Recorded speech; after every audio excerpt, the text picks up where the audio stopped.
Delhi. You're watching DD India News Hour, India's voice to the world. I'm Preeti Kaur. Coming up in the next 1 hour, India's Prime Minister Narendra Modi to participate in Sashakt Nari Viksit Bharat program in New Delhi to witness demonstration of agriculture drones by Namo drone Didis. Will hand over drones to 1,000 Namo drone Didis.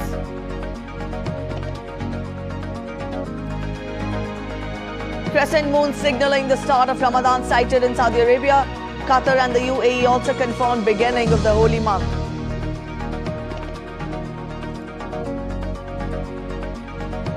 India's Satwik-Chirag French Reddy and Chirag Shetty clinched their second French Open badminton men's doubles title.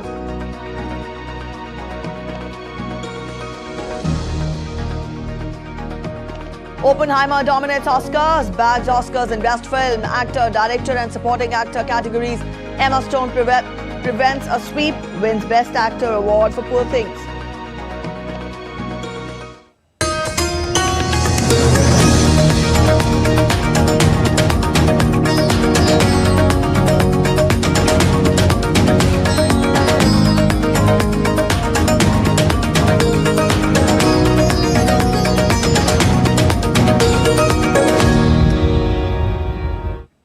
India's vibrant development partnership with Mauritius constitutes a key pillar of the bilateral relationship. India's President Draupadi Murmu will embark on a visit to Mauritius to attend the National Day celebrations of the country on 12th of March as the chief guest. She will also hold talks with top leadership in Mauritius. India enjoys close and long-standing relations with Mauritius. To further strengthen that bond, India's President Draupadi Murmu will attend the National Day celebrations of Mauritius on 12th March as the chief guest. A contingent of the Indian Navy will take part in the celebrations along with 2 ships of the Indian Navy's 1st Training Squadron, INS Tir and CGS Sarthi. During her visit to Mauritius from 11th to 13th March, President will hold bilateral meetings with President of Mauritius, Prithviraj Singh Rupun, and Prime Minister Pravin Kumar Jugnauth. In addition, President Murmu will meet the Speaker of the Mauritius National Assembly, the Chief Justice of the Mauritian Supreme Court, and important Mauritian leaders. President Murmu and Prime Minister Jugnauth will jointly inaugurate 14 India-assisted projects. President Murmu will also witness exchange of important bilateral agreements that seek to further strengthen the robust bilateral institutional collaboration and capacity-building cooperation between the two countries. People in Mauritius are thankful for India's assistance. President Murmu will pay homage to Mauritian leaders at the Pamplemousses Botanical Garden and undertake visits to historical and cultural sites, including the Apravasi Ghat, the Intercontinental Slavery Museum and the Sacred Ganga Talao, with inputs from Girish Nishana in Mauritius for DD India. With an aim to boost socio-economic growth, enhance job opportunities and promote trade and commerce, Indian Prime Minister Narendra Modi will visit Haryana today. The Prime Minister will inaugurate and lay the foundation stone of 112 national highway projects spread across the country worth about 1 lakh crore rupees. Prime Minister will also inaugurate the Haryana section of the landmark Dwarka Expressway. 39 other projects worth 32,700 crores in different states across the country will also be inaugurated.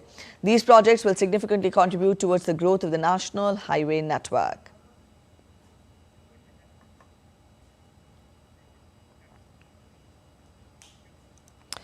All right, to spell out more details, our correspondent Dibendu Mondal is joining us. Dibendu, we've just given a broad outline of the Prime Minister's program in Haryana today. Let us get more details from you. How far will it give more thrust to infrastructure in the region? Is inaugurating over 112 highway projects across the country this afternoon.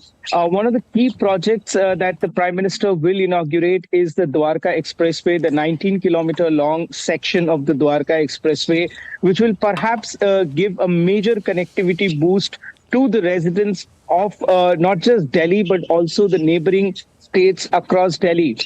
Just yesterday, I was listening to the road transport minister Nitin Gadkari, who said that the Dwarka Expressway will be connecting with the Eastern Peripheral Expressway and the Western Peripheral Expressway, which will reduce traffic loads on the roads of Delhi, therefore giving much relief to the people of Delhi who are commuting to Gurgaon, or for that matter to Rajasthan and Jaipur. Why? Because this Dwarka Expressway will be connected to the Eastern Peripheral Expressway, from which people traveling from Punjab and Haryana can directly get into the Mumbai Expressway, which connects Rajasthan and then to Surat and then further down to Mumbai. So, this is a much needed, a long awaited project, which will finally be inaugurated today by the Prime Minister. Not just this, Preeti, the urban extension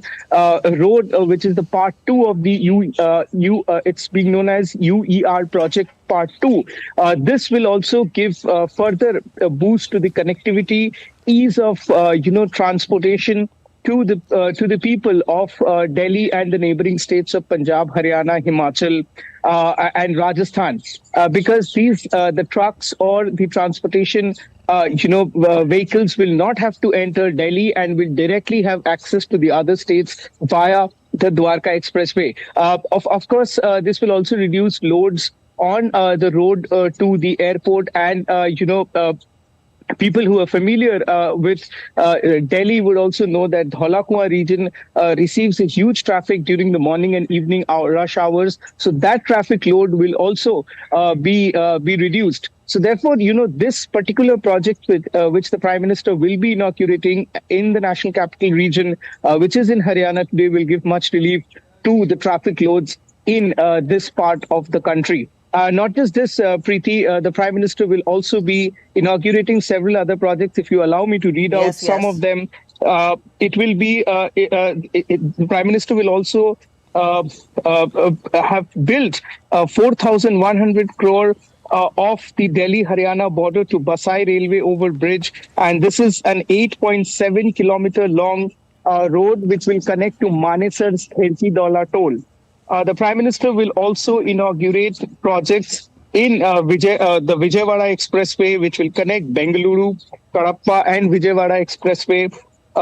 He will also be inaugurating projects in Andhra Pradesh, in Ambala, in Karnataka, and several other places across the nation this afternoon, which is worth 1 lakh crores.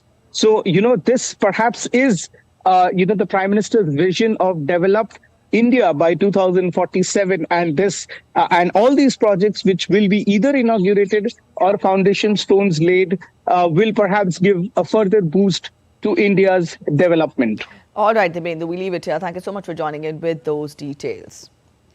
And also, Prime Minister Narendra Modi will participate in Sashakt Nari Viksit Bharat program and witness agricultural drone demonstrations conducted by Namo Drone Didis at Indian Agricultural Research Institute in New Delhi on Monday. The Namo Drone Didis from 11 locations in the country will also participate in drone demonstrations simultaneously. During the program, Prime Minister will also hand over drones to 1,000 Namo Drone Didis. Prime Minister will felicitate Lakhpati Didis who have achieved success with the support of Deen Dayal Antyodaya Yojana, National Rural Livelihoods Mission, and are supporting and motivating other self-help groups members for their upliftment.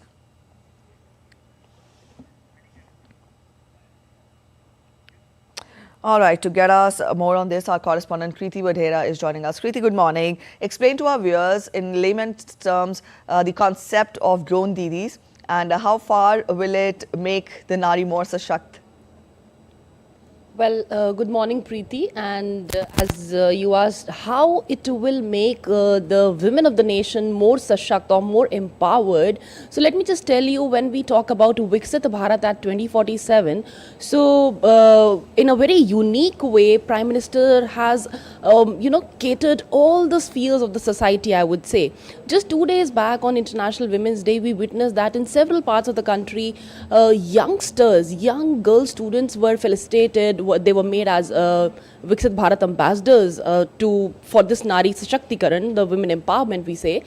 But drone didis, if we specifically talk about, they are the females, they are the women of the villages who are not even literate properly, and they are being trained for special trainings to be these drone didis. And this drone yojana was inaugurated from Lal Killa, from Red Fort on 15th of August, when Prime Minister said that the empowerment of the women who are involved in agriculture and plantation, forest based work, so that has to be taken care of, and that is where this project was started. And in this, many agricultural women who are involved in agricultural practices are trained.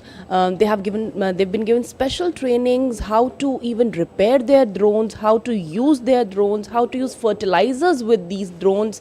So such trainings have taken place in past 6 months, and very recently, 3 months ago, when Prime Minister made special announcements for these drone didis in this yojana, and several drone didis have been trained under this, and the vision to make women millionaires, to make these drone didis lakpatis, that is what Prime Minister says every time in his speech. So that will be happening in Delhi today. This will be formally launched. Prime Minister is targeting to distribute these drones to 2 crore didis, nationwide. And today in New Delhi, 1,000 drone didis will be felicitated with these drones. Not just this, 8,000 crore rupees bank loans will also be provided to them. And all these drone didis are somehow attached to the self-help groups, which are, working in these rural areas. And ultimately, if we talk about it's a very unique transformation to make such rural women empowered in a very unique way.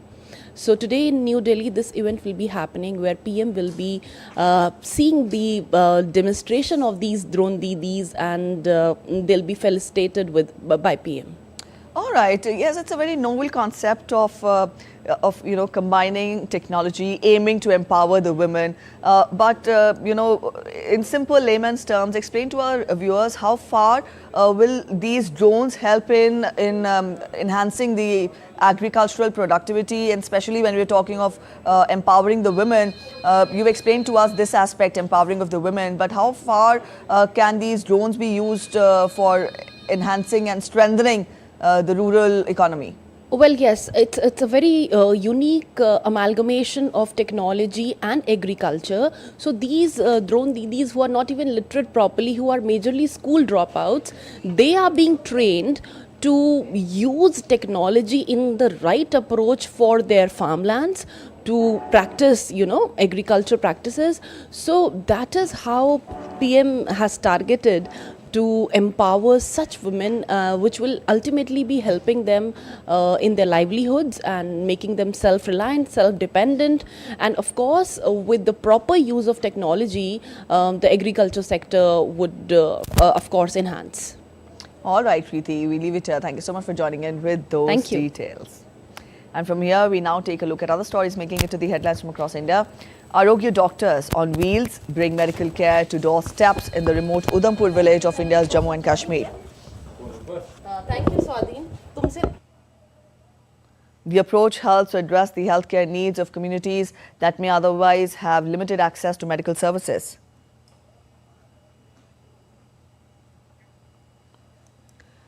Humanity Social Foundation organizes a rally in which women bullet riders took part dressed in traditional Maharashtrian attire and showcased stunts in India's Nagpur. The event showcased women's skills and cultural heritage through bullet riding and traditional attire, promoting gender equality. In a bid to promote the vision of developed nation through artistic expression, Viksit Bharat Ambassador Artist Workshop was organized in New Delhi on Sunday. The one-day workshop under the aegis of National Gallery of Modern Art and Lalit Kala Academy echoed the essence of art through the alleyways of Purana Killa. India's Minister of External Affairs Dr. S. Jaishankar and Minister for Commerce and Industry Piyush Goyal attended the Viksit Bharat Ambassador Artist Workshop.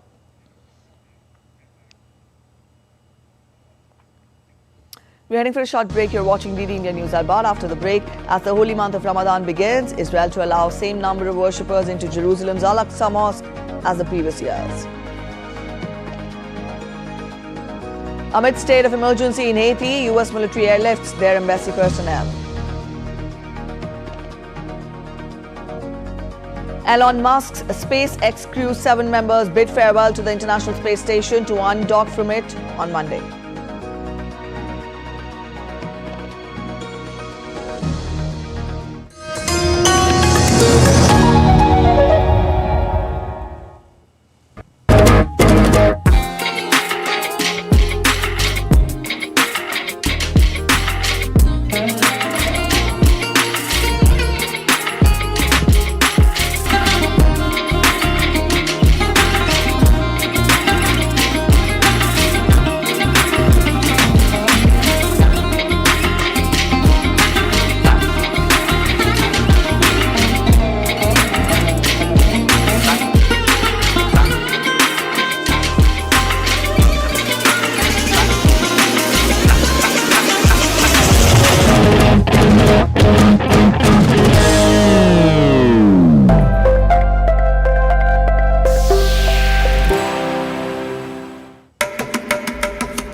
Voice of a rising aspirational world.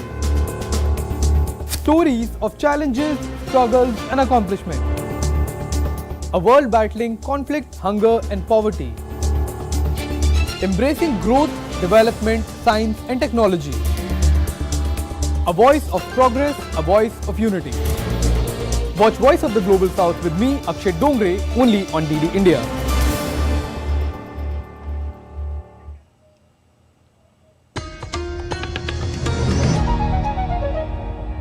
Welcome back after the break. You're watching DD India News Hour and I'm Preeti. The crescent moon signaling the start of Ramadan was sighted in Saudi Arabia on Sunday, prompting a Monday start to the holy month for much of the Middle East. Qatar and the UAE have also confirmed that they will begin observing Ramadan from March 11th. As one of Islam's holiest months, Ramadan is a time for Muslims to practice fasting, prayer and charity. It is a period of spiritual reflection and self-discipline.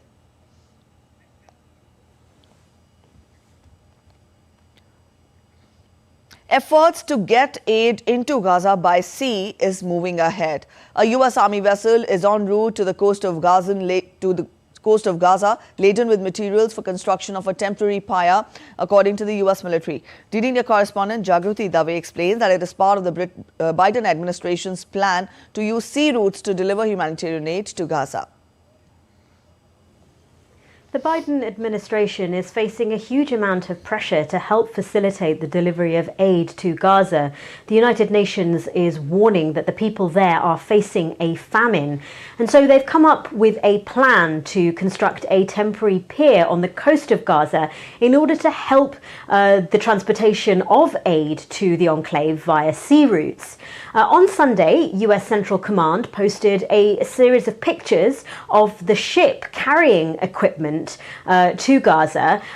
Central Command posted on the social media site X. It said that the ship called the General Frank S. Besson had departed for the Eastern Mediterranean from the US state of Virginia on Saturday. It said that Besson is a logistics support vessel and is carrying the first equipment to establish a temporary pier to deliver vital humanitarian supplies. The Pentagon said 1,000 US personnel would be involved in building the pier, which would take weeks to complete. But aid groups have warned that have criticized this project, warning that the people of Gaza can't wait that long. Jagruti Dave in Washington, reporting for DD India. Meanwhile, the United States and Jordan carried out airdrops of humanitarian aid to Gaza on Sunday, parachuting in more than 11,500 meals. The U.S. military's Central Command said that the latest airdrop took place over northern Gaza and included rice, flour, pasta and canned food.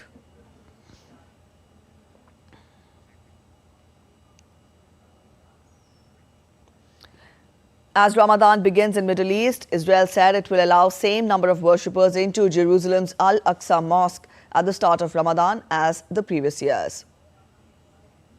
This Ramadan, let the reasonable public prevail. Don't lend a hand to extremists. So today we reiterate that this year and every year, Israel will strongly safeguard the freedom of religion for all faiths at all sites in Israel, especially the Temple Mount and Al-Aqsa. To those that say no worshippers are being allowed access to Al-Aqsa for prayers, they are wrong. The entrance of worshippers to the Temple Mount will be permitted in similar numbers to previous years. In latest from the Russia-Ukraine conflict, Ukrainian President Volodymyr Zelensky has swiftly dismissed Pope Francis' call for talks with Russia as virtual mediation from a distance. Zelensky, in his nightly video address, did not refer directly to Pope Francis or his remarks, but said that the Pope's ideas had nothing to do with efforts by religious figures in Ukraine to help the country.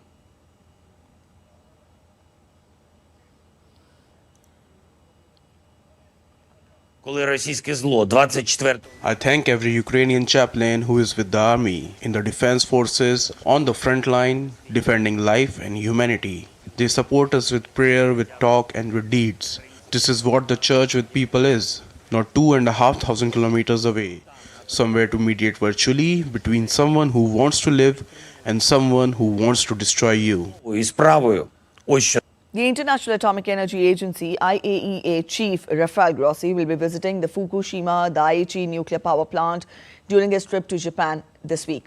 Grossi is expected to check on the current situation after authorities began releasing treated radioactive water into the ocean in August last year.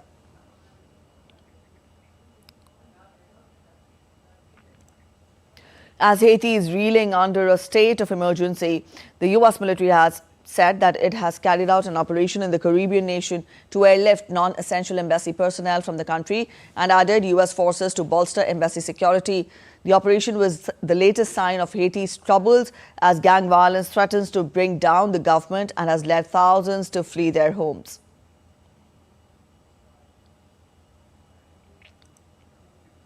A top general from Sudan's army has ruled out a truce in the Islamic holy month of Ramadan unless its paramilitary rivals leave civilian and public sites.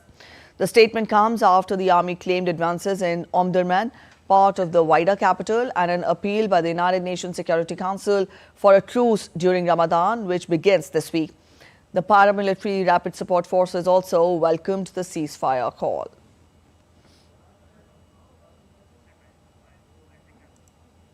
A quick look at other stories making it to the headlines from across the world.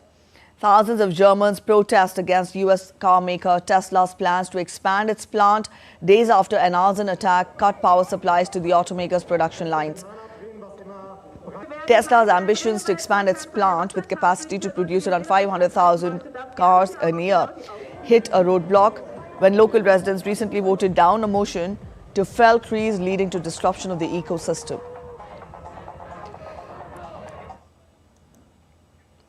Argentine fans of the widely popular film's Japanese anime Dragon Ball gathered at Buenos Aires' iconic obelisk to remember Akira Toriyama, the creator of the manga comic. Fans sang the show's theme song and came together to do a Genkidama, a classic combat technique done by the characters in the series. An explosion occurred within the bustling Bakara market, a prominent hub in Somalia's capital Mogadishu, resulting in destruction of numerous shops and claiming the life of at least one individual on Sunday. This incident marks the second blast to hit Bakara market in slightly over a month. The 4 members of Elon Musk's SpaceX Crew 7 bid farewell to the International Space Station on Sunday in a change of command ceremony. The crew was on a nearly 6-month mission aboard the orbiting outpost. The SpaceX Dragon spacecraft is scheduled to undock from the space station on Monday. Say this has been an adventure of a lifetime. This is something I've dreamed about since I was a child, and I was afraid I would get up here and might be disappointed and it wouldn't live up to my expectations, but the international partnership we have up here and the space station are just incredible. It's an indication of what we can do when we work together. India and the European Free Trade Association, EFTA, signed a trade and economic partnership. EFTA bloc countries are Iceland, Liechtenstein, Switzerland and Norway. Now, the deal inked on Sunday will increase the stock of foreign direct investments in India across a range of sectors, including pharmaceuticals, machinery and manufacturing. Prime Minister called it a watershed moment. India and European Free Trade Association signed the Trade and Economic Partnership Agreement with an aim to increase the stock of foreign direct investments. India's Commerce Minister Piyush Goyal, who signed the agreement, said that the agreement marks the dawn of a new era of prosperity and mutual growth. Under this agreement, EFTA countries will invest $100 billion in India, creating job opportunities in different sectors. It's an ambitious agreement. It integrates economies and enhances flow of trade and investments. It also focuses on sustainable growth, integrates India with many new global value chains, and promises huge business opportunities and employment opportunities. India's Prime Minister Narendra Modi hailed the signing of the agreement between India and European Free Trade Association EFTA bloc countries. These countries are Iceland, Liechtenstein, Switzerland and Norway. As a watershed moment in the bilateral relationship between India and EFTA bloc countries, PM Modi said India will extend all possible support to facilitate industry and business to achieve the committed targets. EFTA is an important regional group with several growing opportunities for enhancing international trade in goods and services. Representatives attending this meet from EFTA bloc hailed the signing of agreement as historic. This step proves that we have taken our ambition and commitment to conclude a treaty seriously, and that we have constantly expanded and deepened our friendship.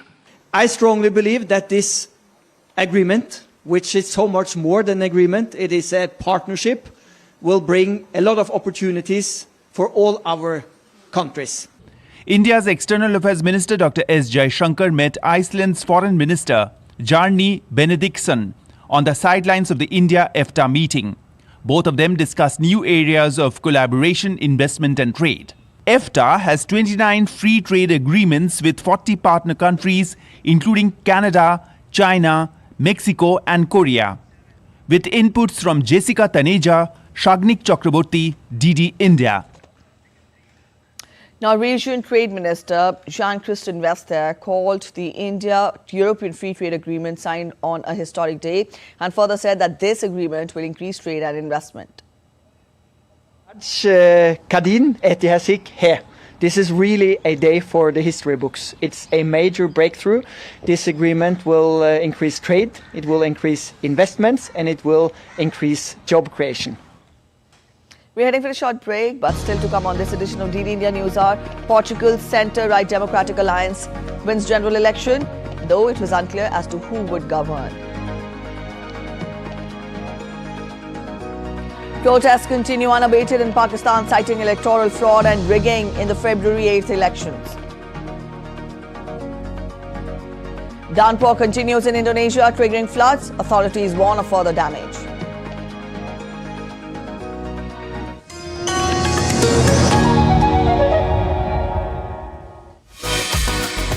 India that invents. India that innovates. India that excites. India that invites. Land of possibility. Teeming with opportunities. Watch India Ideas. each Thursday, 8 p.m. only on DD India.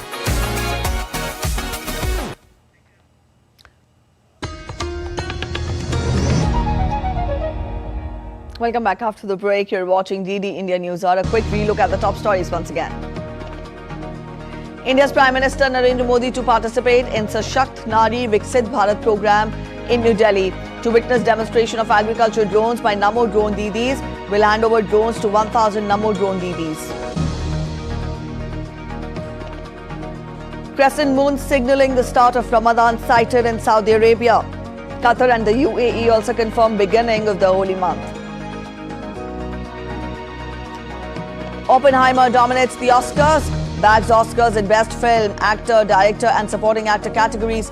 Emma Stone prevents a sweep, wins Best Actress award for Poor Things.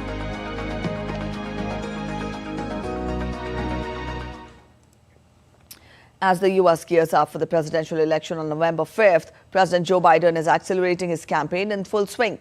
President Biden's re-election campaign raised $10 million in the 24 hours following his State of the Union address, where he accused Donald Trump of threatening democracy and damaging a bill to tackle US immigration woes. The fundraising haul is notable. Biden and allies raised over $42 million in the entire month of January.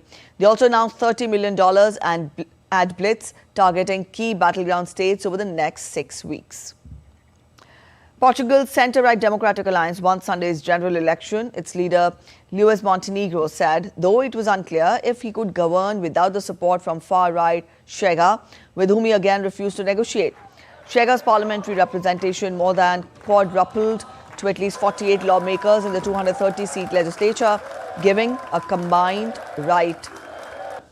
combined right a majority.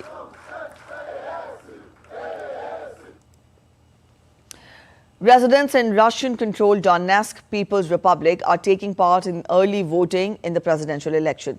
It is for the first time that the separatist territory will be choosing a president for the Russian Federation. With only 4 candidates on the ballot, President Putin is expected to secure another 6-year term. Dasha Chernyshova is in Moscow with more. Early voting in Russia's presidential election is now underway in the Donetsk People's Republic. According to local authorities, it is possible to vote not only in certain areas near the contact line that started on the 25th of February, but also at home, with mobile teams now coming to people's houses to give them a chance to cast a ballot. Starting the 15th of March, the region will open regular polling stations. In the Kherson region, voting is taking place both with mobile teams and at polling stations. In the Zaporizhia region, military personnel vote near the contact line. In the border region of Belgrade, early voting has also begun for security concerns. Elsewhere in Russia, tens of thousands of voters live in hard-to-reach and remote areas. That's why early voting is needed to give election organizers time to reach those remote villages and islands. Russians living outside the country will also have a chance to cast a ballot. Voting was arranged in 51 countries.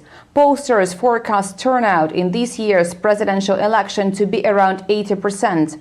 Dasha Chernyshova in Moscow, reporting for DD India. Pakistan's newly elected president Asif Ali Zardari was sworn in on Sunday after winning a second non-consecutive term. Zardari previously served as the president from 2008 until 2013. The president is elected by votes in the lower and upper house of the parliament and 4 provincial legislative assemblies. Zardari got 411 votes, easily defeating the 181 votes cast for nationalist leader Mahmood Khan Achakzai, according to a statement from the parliament. Meanwhile, hundreds of protesters took to the streets in Pakistan on Sunday alleging rigging in the February 8th elections. The protesters, mostly supporting former Prime Minister Imran Khan, said that there was electoral fraud leading to unfair results. Voting day in Pakistan was marred by a mobile internet shutdown, arrests and violence in its build-up, along with unusually delayed results. Imran Khan backed candidates 193 seats but did not have the numbers to form a government. He and his party rejected the results of the elections, alleging rigging.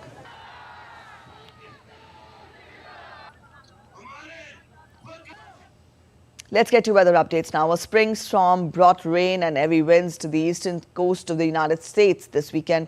Strong winds and falling trees left thousands without power in southeastern U.S., Charleston on Sunday.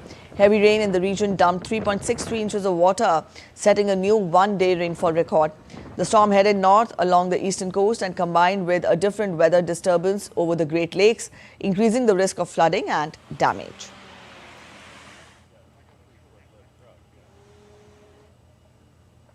Heavy rain in the Bolivian capital La Paz prompted authorities to declare a state of emergency after overflowing rivers destroyed many houses over the weekend. Nearly 50 people have died in deluges across the country since the rainy season began in January. Bolivian President Luis Arce pledged to send heavy machinery and 3,000 troops to further prevent the damage. The government's main priorities are re-establishing potable water, electricity services, and to stop water from overflowing in the area.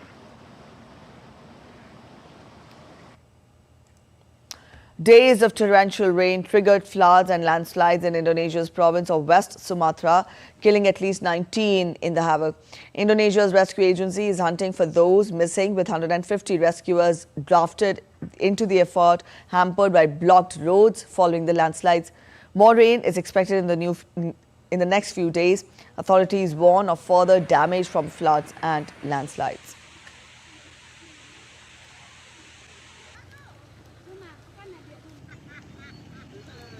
All right, Dear India correspondent Patrick Folk joins us with more from Hong Kong. Patrick, good morning. What's the latest on the rescue operations you can tell us? Well, the search for potential survivors continues. As you mentioned, there are about 150 personnel involved on Sunday. Officials have said that the death toll has now risen to 21 people, and there are still 6 people that remain missing. So there is a lot of work to be done, and crucially, a bit of a race against time to try and find some of those survivors right now. We are told that some of the flooding has receded today following days of heavy rain, so that should help some of the recovery operations. But we are talking about a very mountainous terrain that the rescuers are having to deal with, and we have been seeing images of rescuers lifting bodies by hand off the side of some very muddy surfaces across several hills. So it is very difficult indeed for them to deal with. One of the questions that's also being raised right now is how much of this has been caused, or how much of this has been made worse by deforestation. Deforestation occurs in West Sumatra mainly for pulp plantations. So that is something that no doubt a lot of people will be asking questions about now as well. All right, Patrick, also can you give us an idea of the extent of the damage so far?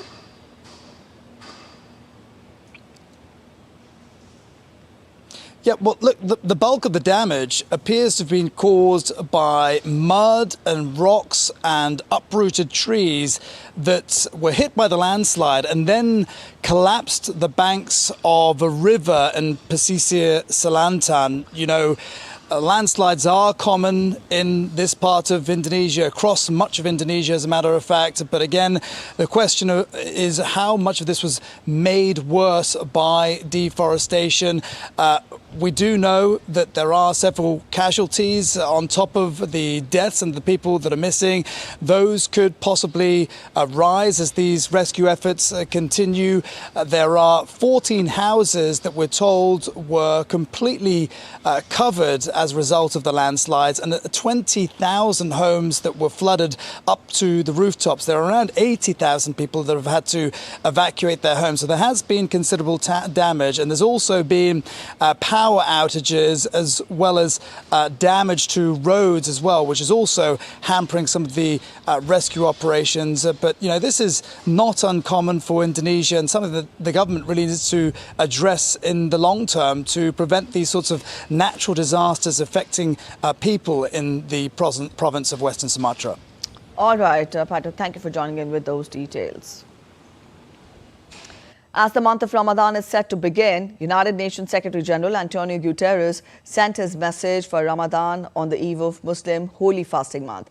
The UN chief called the month of Ramadan a beacon of hope and a reminder of humanity. Ramadan embodies the values of peace, resilience, and generosity. It is a period of reflection and prayer, an opportunity to come together and uplift each other. Sadly, many will mark these months while facing conflict, displacement, and fear. In these trying times, the spirit of Ramadan is a beacon of hope, a reminder of our shared humanity. Let us all be inspired to heal divisions, to support those in need, and to work as one for the safety and dignity of every member of the human family. May these holy months bring peace and guide us towards a more just and compassionate world. India has once again highlighted the urgency for reforms at the UN Security Council. It has presented at the UNGA a detailed model on behalf of G4 nations, that is Brazil, Germany, Japan and India. India proposes UNSC membership to be increased from the current 15 to 25-26 with a more proportional representation of the developing world. New Delhi has again emphasized the need for immediate reforms to the United Nations Security Council. India's permanent representative to the UN, Ruchira Kamboj, pointed to the UN General Assembly on 9th of March that efforts for the reforms have been ongoing for decades, and how long will the future generations have to wait for them to become a reality? Nearly a quarter century has passed. The world and our future generations can no longer wait. How much longer must they wait? The Summit of the Future this September and the 80th anniversary of the United Nations next year are important milestones towards which we should aim to make concrete progress. The Indian representative also proposed the UNSC to adopt a more inclusive approach, warning that by restricting the UNSC's expansion to non-permanent members could intensify the disparities in its compositions. We must push forward a reform heeding the voices of the young and future generations, including from Africa, where the demand to correct historical injustice grows even stronger. Participating in the intergovernmental negotiations on Security Council reform on March 7th, India presented the G4 model for UNSC reforms. Kamboj presented the G4 model on behalf of Brazil, Germany, Japan and India. The model proposes that the Security Council's membership be increased from the current 15 to 25 to 26 members by adding 6 permanent and 4 or 5 non-permanent members. Among the 6 new proposed permanent members, 2 each are proposed to be from African states and Asia-Pacific states, 1 from Latin America and Caribbean states, and 1 from Western European and other states. Kamboj highlighted that the member states who will occupy the new permanent seats will be selected by the General Assembly in a democratic and inclusive election. Under the model, we advocate that any member, large or small, is welcome to be a candidate for a new permanent seat on a reformed council to be elected in a General Assembly election on the basis of its own merit and capacity to assume responsibility for maintaining international peace and security. The G4 model offered flexibility on the veto, an issue that has been a contentious topic among member states. Further, India proposes expansion in both permanent and non-permanent seats of the Council for effective UN reforms. As adding non-permanent seats only contradicts both the L69 model and the common African position based on the Esselvini Consensus and the CERT Declaration, which reflects the overwhelming voice of the developing world. In short, expansion in both categories of membership is the only way to address the fundamental imbalance in the Council's representation and in order to deliver effective reform. Currently, the UNSC has only 5 permanent members: the US, the UK, Russia, China and France. They hold veto powers and through its use have stalled action in the Council to address pressing global challenges and conflicts such as that in Ukraine and Gaza. Tanvi Taneja, DD India. You're watching DD India News Hour. We're heading for a short break, but after the break, after President Biden's assurances in the State of the Union address, The administration gears up to release its 2025 budget. Stay with us as we get you the stance of the Republicans too on this. In the blockbuster top-of-the-table clash in the Premier League, Liverpool draws with Manchester City 1 each at Anfield.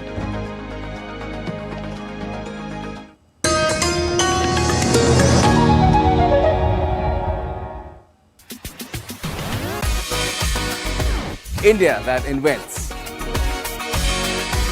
India that innovates. India that excites. India that invites. Land of possibilities. Teeming with opportunities. Watch India Ideas each Thursday, 8 p.m. only on DD India.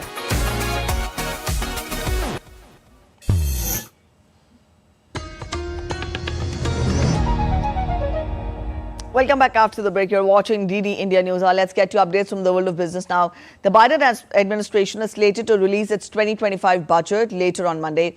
In the President's State of the Union address last week, Biden proposed raising taxes on big corporations and giving young Americans a leg up on the property ladder. But Republicans have already proposed their own budget plan, which aims to massively slash federal spending. DD India's William Denslow gets us more from New York. On Saturday, President Biden signed a six-bill spending package, averting the prospect of a partial government shutdown. But the US is certainly not out the woods yet when it comes to whether some federal agencies will run out of money. There is another deadline that is set for March 22nd to see whether a spending bill can be passed to fund a huge number of major US government agencies that account for around 70% of US federal government departments. These include huge departments like the military, health, labor, and education. Lawmakers are hopeful a bill and bipartisan agreements can be reached by then. Lawmakers are also, though, turning their attention to 2025's budget. We've already seen a plan proposed by House Republicans. This would include plans to slash federal spending by up to $14 trillion to try and balance the federal budget and the federal books within a decade. House Speaker Mike Johnson says this will put the nation back on track when it comes to fiscal sanity, as he puts it. The White House has offered a very stark rebuttal, saying that this would essentially sell out everyday Americans in favour of rich special interests. And Monday, we're expecting details from the White House for their proposed budget for the year ahead. And some of those outlines have been really offered in the president's recent State of the Union address, where he said he was planning and proposing to offer a $5,000 tax credit to first-time home buyers in the US, also planning a corporate tax hike. These plans have been already rebuffed by Republicans who accuse Democrats of out-of-control spending. What we can very much expect is that this budget will not be easy to pass. We've seen over recent years incredibly tough negotiations between Republicans and Democrats on the issue of spending. We can expect that to be further amplified, considering it is, of course, an election year. William Denslow in New York reporting for DD India. Let's get to updates from the world of sports now. India's top men's doubles duo of Satwik-Chirag Ranki Reddy and Chirag Shetty clinched their second French Open title and the second BWF, the World Tour Super 750 title, after yet another dominating win in Paris. The world number one Indian pair had finished runners-up in the French Open in 2019 before winning the title in 2022.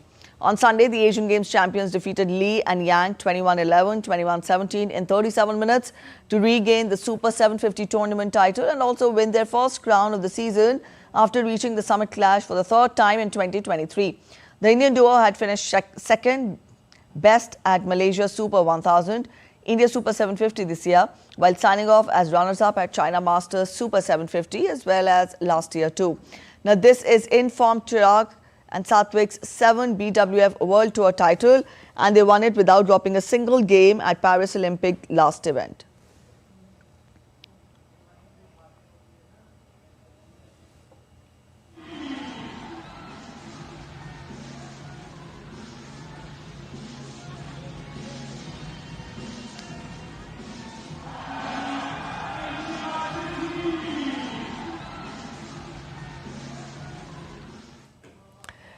Test cricket is in the need of a revival, and inspiration can be found in the UEFA Champions League.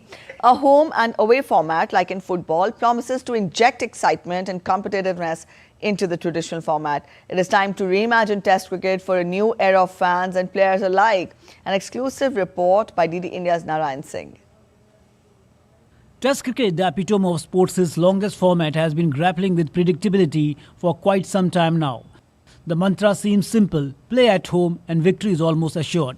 This trend has raised concern about the competitiveness and appeal of the Test cricket, prompting calls for innovation to breathe new life into the game. While the inception of the World Test Championship was a commendable effort to infuse excitement into the traditional format, but many argue that it falls short of addressing the core issues. However, drawing inspiration from football, particularly the UEFA Champions League, Test cricket can embark on a transformative journey towards greater competitiveness and relevance. Imagine a scenario where Test cricket adopts a dynamic home and away format similar to Europe's premier football tournament, Champions League. Picture a 5-match series between cricketing giants like India and England being contested in both the countries, with 3 test matches taking place in one nation and 2 in other, with the pattern reversed in the subsequent series. This format promises to inject meaning and intensity into every encounter. At present, the home advantage in Test cricket often proves decisive, rendering the 5th Test mere a formality, a dead rubber devoid of significance. By adopting a home and away structure, series would remain fiercely competitive for longer durations. Additionally, this format would elevate the value of away victories, which are currently overshadowed by the dominance of home teams. However, implementing such a radical change requires meticulous planning and coordination among cricket's governing bodies. Concern about player workload, scheduling conflict, and logistical challenges must be addressed to ensure the seamless execution of this vision. Test cricket stands at a crossroads, poised for transformation. By embracing innovation inspired by the world football, the traditional format can reclaim its status as a pinnacle of the sport.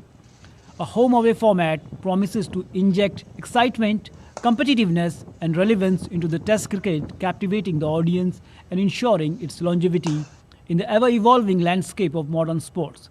It's time for cricket to take a bold step forward, embracing change while honoring its rich heritage, a journey that begins with reimagining the very essence of Test cricket. Narayan Singh's report for DD India. Alexis Mac Allister fired home a second-half penalty as Liverpool salvaged a point against Manchester City in a breathless one-each Premier League blockbuster at Anfield on Sunday that left Arsenal top of the table. Liverpool is second but level on 64 points with the Gunners, with 10 games remaining of a thrilling 3-way title race. Holder City, which is unbeaten in 21 games across all competitions, is third on 63. Arsenal climbed top with their 2-1 win against Brentford on Saturday. City looked poised to hand manager Pep Guardiola in a second victory in 9 trips to the cauldron of Anfield, but it was not to be. Mac Allister slotted home from the penalty spot past Ederson in the 50th minute after the keeper had sent Darwin Núñez flying through the air with a rash challenge in the box. Buoyed by the goal, Liverpool kept pressing and had numerous near misses. City's Jeremy Doku hit the post against the run of the play as both sides had to settle for the second draw of this season between the two titans.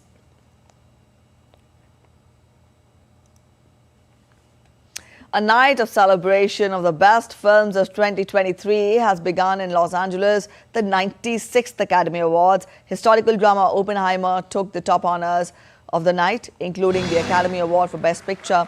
Actor Cillian Murphy won the Best Actor award, while Robert Downey Jr. bagged the Best Supporting Actor for his role in Oppenheimer. The film also took the Oscar for Best Editing, Cinematography and Original Score. Emma Stone won the Best Actress for the film Poor Things, which also won 3 more awards. Actress Dwayne Joy Randolph won Best Supporting Actress for the drama The Holdovers. Historical drama The Zone of Interest won the Best International Feature Film. Animated film The Boy and the Heron won the Oscar for the Best Animated Feature Film, earning creator Hayao Miyazaki his second Oscar. French drama Anatomy of a Fall won the Best Original Screenplay, while American Fiction won the Best Adapted Screenplay.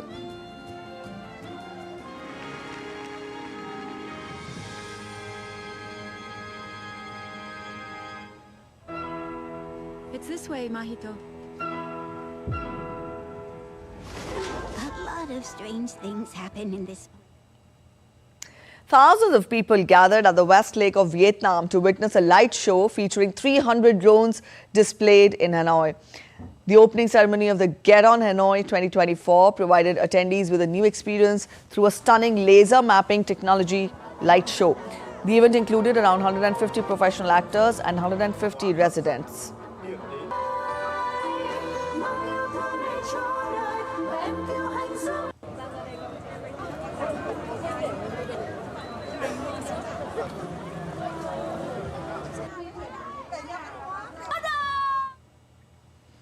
All right, that's it in this edition of DD India News Hour. But let us know your thoughts on the news of the day. You can connect with us on Facebook, X and also Instagram. We'll be back with more news as it breaks here on DD India. I'm Preeti Kaur signing off, and from all of us at in Delhi, thanks for watching DD India News Hour.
पहले champion के साथ selfie लेंगे। Idea, यही करते हैं party. Pizza party. ये चल अपना कार्ड और पिन दे। मेरे कार्ड की डिटेल्स मैं खुद ही डालूंगी। आरबीआई कहता है अपना पिन, ओटीपी, सीवीवी या इंटरनेट बैंकिंग पासवर्ड किसी के साथ शेयर ना करें। ऑनलाइन बैंकिंग सिर्फ अपने कंप्यूटर, मोबाइल और सिक्योर नेटवर्क से करें। बाय गर्ल्स, कहाँ जा रही है? सुना नहीं? No sharing. आरबीआई कहता है जानकार बनिए, सतर्क रहिए।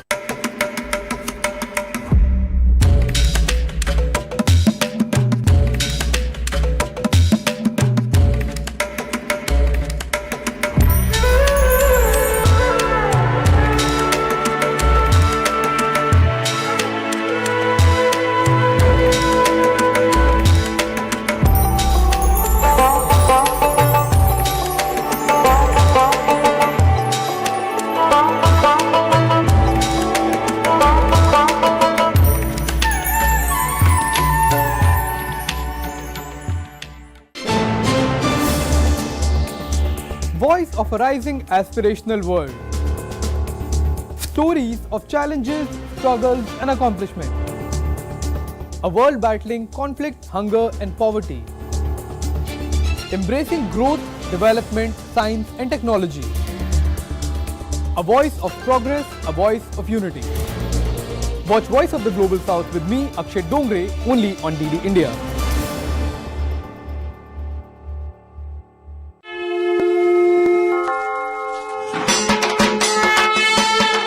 Shagato to West Bengal, India's cultural epicenter.